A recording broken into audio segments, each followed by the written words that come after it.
Hello, नमस्कार। Welcome to Educatious. Educatious platform पर आपका स्वागत है। आज है 29th of December 2023 and we are back with our daily Economic Times analysis. Economic Time analysis में आज जो इम्पोर्टेंट न्यूज जो कवर अप हुई है, let's start with that. First is large international banks ask many Indian HNIs to close their account. बड़े बड़े जो foreign के इंटरनेशनल बैंक हैं, चाहे जैसे कि स्विस बैंक है और बैंक है, उन्होंने जो इंडियन हाई नेटवर्थ इंडिविजुअल है जो कि बाहर मनी पार्क करते हैं, बाहर अपने अकाउंट्स ओपन करवाते हैं फॉरेन बैंक्स में, उनको अपने अकाउंट क्लोज करने के लिए बोला है। Several affluent Indians are getting a cold shoulder from the large international banks. A higher minimum balance insisted by these banks for foreign clients, along with that restriction imposed by the Reserve Bank of India on keeping idle funds abroad, is forcing them to close their overseas bank account। क्या है कि foreign banks हैं जो जो कि other territory के अंदर है, जहां पे हमारे हाई नेटवर्थ इंडिविजुअल अपना अकाउंट ओपन करते हैं, उन्होंने एक कंडीशन कर दी है कि $1 बिलियन मिनिमम आपको बैलेंस वहां पे रखना है। साथ में आरबीआई ने भी इनके ऊपर काफी शिकंजा कसा है और कुछ रिस्ट्रिक्शन इम्पोज की हैं, जो कि लिबरलाइज्ड रेमिटेंस स्कीम है आरबीआई की।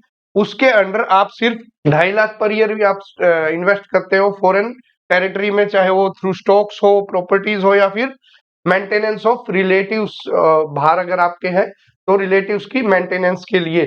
तो ये $2.5 लाख की एक लिमिट रखी गई है लिबरलाइज रेमिटेंस स्कीम के अंदर आरबीआई के द्वारा।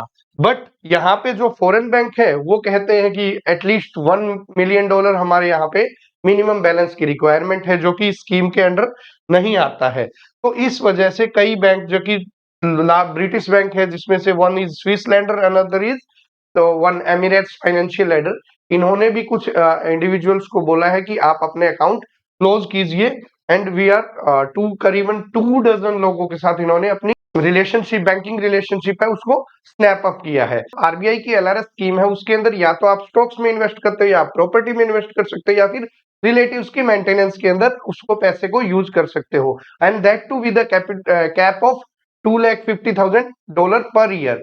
बट बैंक्स, जो फॉरेन बैंक चाहते हैं, वो कहते हैं कि आप यहाँ पे हमारा पैसा पार्क करो, आप फिक्स डिपॉजिट करवाओ, या फिर सेविंग बैंक्स, या फिर आपके बैंक अकाउंट के अंदर पैसा इतना होना चाहिए, मिनिमम बैलेंस रिक्वायरमेंट इतनी होनी चाहिए, जो कि पैसा यूज नहीं कर पाते बाहर, और उससे वो इंटरेस्ट क्रू करेंगे, क्योंकि बैंकिंग बिजनेस बेसिकली होता है कि कहीं से फिक्स डिपॉजिट लेके आगे लोन देना। तो उनकी मिनिमम बैलेंस रिक्वायरमेंट काफी बढ़ रही है। इस वजह से फॉरेन बैंक्स हमारे इंडियन मनी से, जो इंडियन हाई नेटवर्थ इंडिविजुअल्स है, उनके पैसे से या उनके अकाउंट से ज्यादा इनकम जनरेट नहीं कर पा रहे हैं, इसलिए उन्होंने कहा है कि you will have to close your account with us. Moving on to next. Next is after over 700 times IPO subscription, Trident Tech Labs stock list at 180% premium। Trident Tech Labs का एक आईपीओ आया था, initial public offerings. Initial public offering की हम एक अलग video बनाएंगे। Basically कोई भी अनलिस्टेड कंपनी है, जब वो लिस्ट होती है, whether it is on Bombay Stock Exchange और whether it is on National Stock Exchange, किसी भी स्टॉक एक्सचेंज में जब वो लिस्ट होती है, फर्स्ट टाइम लिस्टिंग होती है, तो बाय वे ऑफ आईपीओ होती है इनिशियल पब्लिक ऑफरिंग। जब उसके शेयर, जब उसके स्टॉक्स को जो पब्लिक को है उसके अंदर डिस्ट्रीब्यूट किए जाते हैं in lieu of some share prices, तो that is known as IPO. सबसे पहले जब एक कंपनी पब्लिक लिस्टेड कंपनी बनती है। तो ट्राइडेंट टेक लैब्स का अभी आईपीओ आया था, जिसको लेके बहुत लोगों ने काफी ओवर सब्सक्रिप्शन किया था, एंड करीबन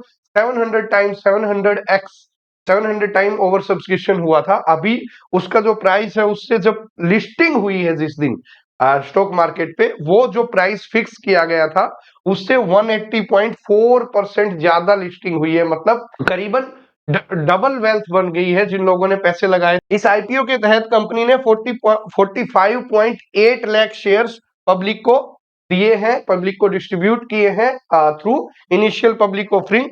और ये सब्सक्रिप्शन 21 दिसंबर को खुला था और 26 दिसंबर इसकी लास्ट डेट थी। तो मतलब जिसको ये सब्सक्रिप्शन अलॉट हुआ है, ये आईपीओ अलॉट हुआ है ट्राइडेंट टेक लैब्स का, उसको जो प्रीमियम है वो 180% के करीब ज्यादा हुआ है। मतलब उन लोगों को पैसा लगाया था उसको करीबन डबल, मतलब 46 रुपए एक्स्ट्रा प्रीमियम पे मिला है। तो मतलब करीबन डबल ही हो गए उनके पैसे। Moving on to next. Next is interim budget. Government likely to give populist spending a pass ahead of the general election. अभी आप लोगों को, जैसे हमने पहले भी डिस्कस किया था कि इस बार का इलेक्शन ईयर है, तो इस बार इलेक्शन ईयर में फुल बजट प्रेजेंट नहीं किया जाएगा।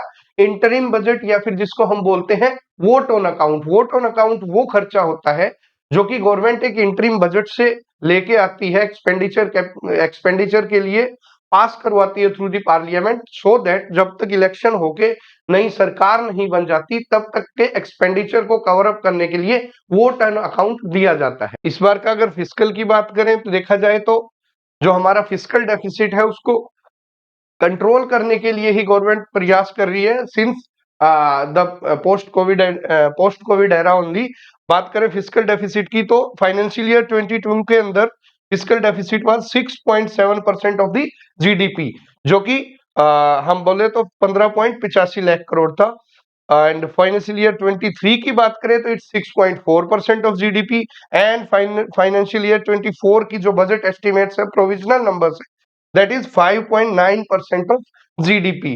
अगर इसके अंदर हम जो कैपिटल एक्सपेंडिचर हुआ है, जो एक्सपेंडिचर हुआ है उसके अंदर कैपिटल एक्सपेंडिचर कितना रहा है, 5.93% फाइनेंशियल ईयर 22 के अंदर था, 23 में 7.3 था, एंड 24 में 10% capital expenditure out of the total expenditure. मतलब कैपिटल एक्सपेंडिचर वो एक्सपेंडिचर होता है जिसको यूज करके हम असेट क्रिएशन का काम करते हैं, जैसे कि हाईवेज, रेलवेज, रोडवेज, हॉस्पिटल्स, कुछ ऐसा असेट क्रिएट करते हैं जो कि पब्लिक के अंदर काम आए, जो फिर जो सिटीजन्स को काम आए, तो that is known as capital expenditure. हमने रिवेन्यू एक्सपेंडिचर, कैपिटल एक्सपेंडिचर, इन सब से रिलेटेड एक वीडियो, जो टर्मिनोलॉजी है उनकी एक जो इकोनॉमिक टर्मिनोलॉजी की एक वीडियो अलग से बना रखी है, जिसके अंदर आपको most of the economic terms एक ही प्लेस पे मिलेंगे, जिसका लिंक मैं डिस्क्रिप्शन बॉक्स के अंदर दे दूंगा। आप वहां से जाके सारी कंप्लीट जो डेफिनेशंस है उनको कवर अप कर सकते हैं।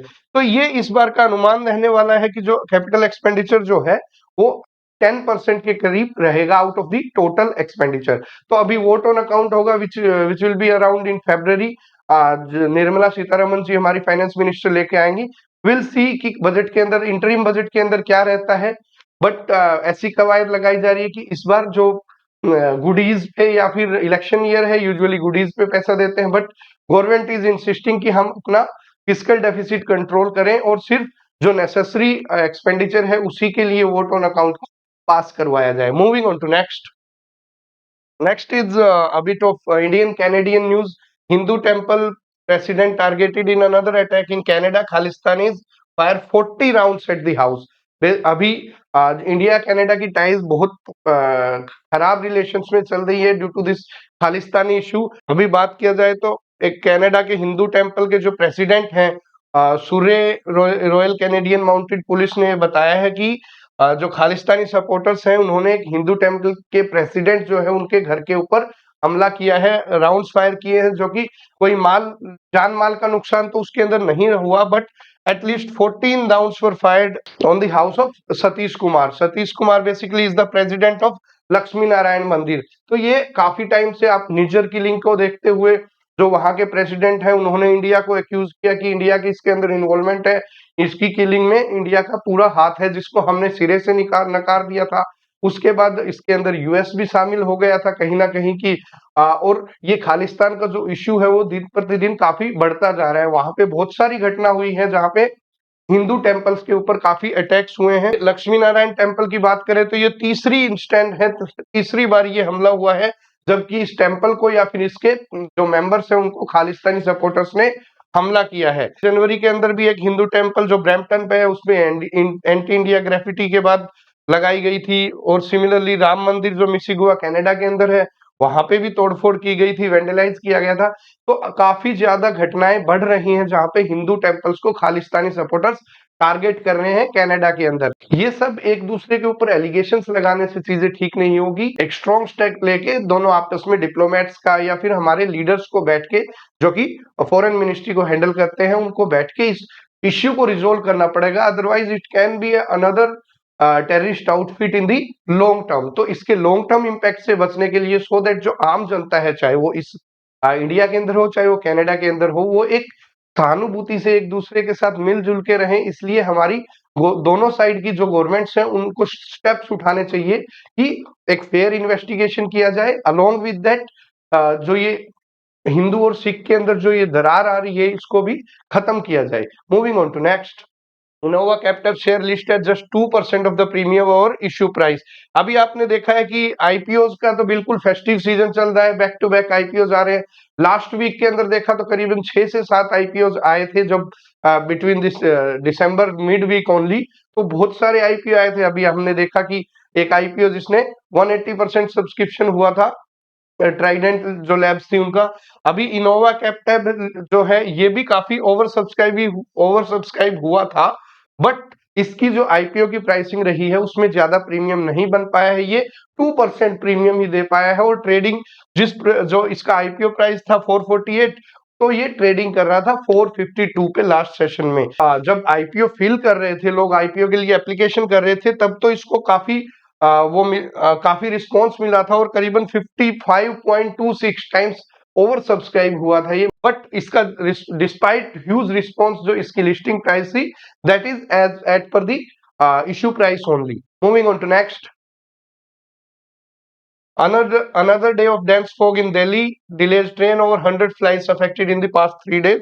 अभी दिल्ली और एनसीआर और नॉर्दर्न रीजन है, whether it is Haryana Punjab, वहां पे बहुत ज्यादा डेंस फॉग चल रही है, जिसके चलते लोगों को बड़ी कठिनाइयां हो रही हैं। अभी फिर दोबारा सेकंड डे भी बहुत ज्यादा फॉग रही है। और अगर बात कर देते हैं कि दिल्ली एनसीआर में, तो वहां पे along with smoke plus fog it leads to smoke, वो स्मोक बन जाती है, जिसकी वजह से ट्रेन 100 फ्लाइट्स काफी डिले हुई, अलोंग विद दैट बहुत सारी ट्रेन डिले हुई और लोगों को, आम जनता को बड़ी परेशानी का सामना करना पड़ा।